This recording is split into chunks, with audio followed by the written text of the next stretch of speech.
for today's video, I'm going to make a new version of sisig na hindi pa siguro nagagawa ng lahat. Pero ako pa lang ang gagawa. Tingnan natin kung hindi ako gaya-gaya. So, ito yung pork. Pork. And then I will slice it into thinly and marinate it in a little bit salt and pepper. And then after marinated for 1 hour, you know what I'm gonna do? I'm gonna put it in a tray and heat the oven for 350 and put it inside the oven. Let's see.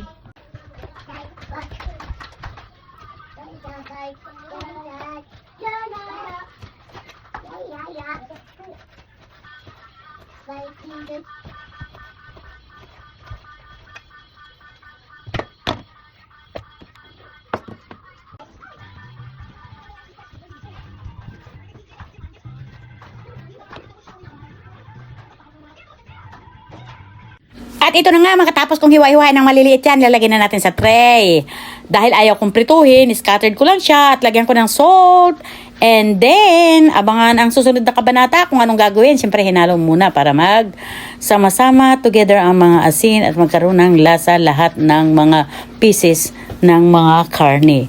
So, pagkatapos niyan, nilamas-lamas na pero malinis ang aking kamay. Ipapasok ko ngayon yan sa oven. Ito na siya. Pagkatapos ko niyang i-oven at natural, iaangat ko muna siya. Titingnan ko kung ano ng itsura niya. Hinalo-halo ko muna siya. Pero hindi pa siya medyo brown. Kaya ibinalik ko na naman siya sa guys, freeze. pagkatapos kong i-oven, yan ang kulay niya. Look at that. Isasangkot ko naman siya. Yan, ganyan lang. Wala akong nilagay na mantika. Mas makakasave ka sa mantika kasi hindi mo na siya pinarito. In-oven ko lang siya. At ito na nga guys, sinangkotsak ko na siya sa kawali.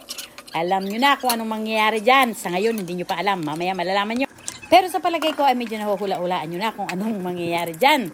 Sa recipe na yan, kung anong recipe talaga yan. Sa nakikita nyo, nakikita ko na sa inyo.